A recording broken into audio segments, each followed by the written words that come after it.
So first, let's go over the top 3 headlines that have popped up recently related to Steelers Nation, the Pittsburgh Steelers. First, we got Terrell Austin saying that he misused Fitzpatrick last year and that he needs to apologize for it. Here's the quotes. We all know what kind of football player he is. The biggest thing for me is to get us in the best positions so they can play as well as they can. Last year, I probably failed in that regard. We tried to have him do too much, and I think I'm going to get back to doing what really makes him special. Minkah is at his best when he's playing back a little bit deeper and seeing things and being able to react and see the game because he sees the game really fast. My job is to keep him back there as much as possible and keep him out of situations when he's blitzing and stuff. Not that he can't do that, but he's better doing the other things. I got to be honest. I think Terrell Austin's being a little too hard on himself here. Minkah not only was banged up last year, only played in 10 games, but we also had a bunch of injuries to the defense, not only the secondary, but the linebackers that affected a lot, and I think affected how we had to use personnel and do certain formations and have certain sets out there. So I think Terrell Austin was making the best of what we had. Because remember, we had Eric Rowe in there for a minute. We had to utilize him. You know, our top 2 linebackers went down. So we had to shift a lot of pieces. We were putting Patrick Peterson back there at safety. So to move Minkah around and move him up in the box and not have him playing as deep as normal, I think you just had to work with what you got, to be honest with you, for that given time period. So I think Terrell Austin's being a little too hard on himself. Now, this year, if everyone can stay healthy on defense, yes, just have Minkah playing free safety and get back to playing Minkah ball, as he put it. And we know what that is. Minkah's first year with the Steelers, he had 5 picks. Right off the bat, we knew the Minkah effect was real. That's what everyone was saying. His first, 3 or 4 games, he had some type of turnover, some type of game-breaking play. He had the pick 6 against the Colts. It was just insane, man. I think he had 2. Didn't he have 2 picks against his former team, the Dolphins? And then his second year, he had 4 interceptions. His third year, he had 2. In 2022, he had 6 picks, which led the league. But last year, 0. It just wasn't the same. He still ended up making the Pro Bowl. I still think he's the best safety in the league. But because he was banged up and because of some of the injuries that we suffered on the defense as a whole, we had to utilize Minkah in different ways to give ourselves the best chance to win games. So, I think Terrell Austin's being a little too hard on himself here, to be honest. But you appreciate the leadership. You appreciate that he's not making excuses. He's putting it all on him. So, I'll take it then. I'll take it. That's the type of guy that he is. Next, we got Najee Harris. Omar Khan spoke yesterday on 93.7 The Fan and had some things to say on the decision to decline Najee Harris in his 5th-year option. Says it was a business decision we had to make by May 2nd. But Najee's awesome to have around here. Love Najee as a player and as a person. Just because we didn't pick it up doesn't exclude us from doing something with Najee long term. I'd love to say Najee was here and had a long career in Pittsburgh. He really represents us well on the field and off the field. Okay, so you're saying there's a chance that an extension gets done this offseason? Or is he saying let's let the season play out and talk a multi-year contract after the season, after we see how Tutu looks in Arthur Smith's system? I'm guessing the latter. I'm guessing we're not that eager to make a contract extension offer this offseason before the 2024 regular season starts, just because of that fact, what I said in the latter portion of that statement. And let's see what Najee looks like with Arthur Smith, man. We got a lot of new pieces here on offense. Obviously, the quarterback, we got some new O-linemen, new offensive coordinator, some new receivers. Let's see what you look like in the new system. Now, Najee's probably thinking to himself, bro, you saw what I look like in a broken system with Matt Canada. I put up 3 1,000-yard seasons in a row. I'm the only running back to do that in the league. Like, why couldn't you at least pick up this fifth-year option? Which is probably, if you look at that fifth-year option number, which was like 6.8, 6.9 million, which is probably below what he deserves if you compare what he's done his first 3 years to a bunch of these other running backs that got deals this offseason. Like, Tony Pollard got $7 million a year. Like, come on, bro. Najee Harris is better than Tony Pollard. Joe Mixon. We know Joe Mixon has been pretty steady throughout his career, but like, look at him over the last 2 or 3. I think Najee Harris has been the better running back. He got 9.8 per year with Houston Texans. DeAndre Swift got $8 million with the Bears. Ramondre Stevenson, there's talks about him getting around 8 or 9 with the Patriots. Najee Harris has a case to be at least getting what those 4 running backs are getting right there, like 8 or 9. And the fifth-year option was 6.9. Now, I don't blame the Steelers for not picking up the fifth-year option because of the nature of the game and just the running back position right now in the modern NFL and how it's being devalued. So we'll see. We'll see, man. Omar Khan's saying all the right things here. It was a business decision. Najee's awesome to have around here. Represents us well on and off the field. I mean, if he's that great, we love him that much. Why not pick up the fifth-year option or at least get this contract extension done before Najee's final year on his contract? But I don't think that's going to happen. I really don't. I think it's just the status of the running back position, man. I don't think it's anything personal. I do think it is a business decision. I do think Najee is valuable to this team. I agree with what Omar's saying right here. Like, I don't want to lose him this year. I think that combo of him and Jaylen Warren, awesome. Might be the best 1-2 combo in the league. Like, he provides value, but how easy is it to replace him?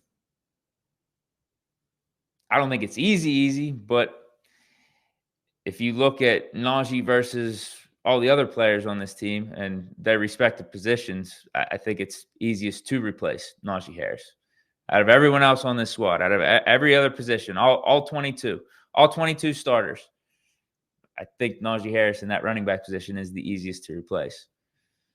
Don't shoot the messenger, though. I mean, come on. Like, look at the league, man. It's how the league is. Kyron Williams, 5th, 6th round running back, was 2nd in the league last year in rushing yards over with the LA Rams. Jaylen Warren, we know how much we love Jaylen Warren here. He was undrafted out of Oklahoma State, and he's awesome. I mean, if we give him more carries, I'm sure he finishes at least in the top 5 of the rushing statistics. I mean, just even rushing and receiving combined statistics for a running back. Like, I think he would finish really, really good. He would have really high production if we gave him like 100 more touches, 150 more touches. He'd be awesome. He'd be one of the best running backs in the league. So, yeah, I'm not surprised at these comments from Omar Khan. I think it honestly reflects what a lot of Steeler Nation feels, how a lot of Steeler Nation feels about Najee Harris and this 5th-year option and potentially giving him a contract extension. Last, Cam Heyward. Hinted at this potentially being his final season with the Pittsburgh Steelers. He's been saying the opposite up to this point. Obviously, he wants a contract extension himself. He said he wants to be a one-helmet guy, but is also willing to see how this season plays out. I haven't heard him go this far, though. Have a listen. He says, I talked to my wife, Allie, and we know the reality. And we've had those talks, and she said it could be fun to play somewhere else. If that is what is needed to be done, then so be it. But I'm still enjoying the ride here this year. I don't even know which way to even lean. We'll see what happens. But I can assure you this, I will be playing in 2025. I will tell you that. So you got that comment right there. I will be playing in 2025, combined with that earlier statement where he said, I talked to my wife. She said it could be fun to play somewhere else. Okay. So he's not as set on being a one-helmet guy as what I thought. Compared to what I thought. I thought it was going to be, if the Steelers don't get a deal done, maybe he would just go off into the sunset, and that's it. Or he would make sure he's taking a pay cut to stay here for another year, like in 2025. So maybe that could be the case. But going back on some of his comments he made last week, whenever he returned to OTAs, he was like, I want to get paid my proper money. I want to get my proper due here. Top 5 defensive tackle type of money. That's what I feel like I deserve. Which would be in the upwards of like 20 million. It'd be like probably 23, 24 million. I think even more than that. It might be closer to 25. I think the top 5 guys, I think number 5 guys getting like 24. So yeah, he'd be getting 24, 25. For Cam Heyward, that's going to be age, 36 and 37 in 2025 and 2026. That's a lot, because we know he wants a 3-year extension. And I think by saying a 3-year extension, he means he'll play this year and then he wants 2 more years on top of that. Or he said he wants to play 3 more years. So whatever the extension terminology would be to get him to 3 more years, it'd be, I guess, a 2-year extension then. 2-year extension on top of this. That's a lot of money. That's a lot of money to be paying a dude that's going to be 36 and 37 years old. Now, I do think he can be a top 5 defensive tackle this year. If he just stays healthy, yeah, no doubt in my mind he could do that again. But then you're talking about doing it another season and you're another year older and at more risk for injury and injuring yourself. Like last year was the first year in how long we got to see Cam Heyward be banged up and be not available and not durable. Like I know he was a little helter-skelter his first few years in the league of being injured, but like he went on a good stretch for 5 or 6 seasons where he's always been healthy. But that Father Time's undefeated. My advice to Cam is, bro, you don't be too eager to go somewhere else and play for a different team. Being a Steeler for life it hits different, man. It really does. Ask a Hines Ward, ask a Troy Polamalu. Like, I'm sure looking back, they're really happy they didn't spend a random season or 2 at the end of their careers somewhere else, like in Jacksonville or in Tennessee. It just don't look right, man. It don't hit right on the Pro Football Reference when you look it up. You know, whenever you're just reminiscing and like, let me go back on this dude's career. Let me see what happened here. Franco Harris is one name I think of. Steeler for life outside of that random year in Seattle. It looks ugly, bro. You can talk about other players for other teams. Joe Namath, he spent a season out in California. I think Johnny Unitas too? Am I thinking of the right guy? I think he spent a weird year out in – it was one of those California teams too, just like Joe Namath.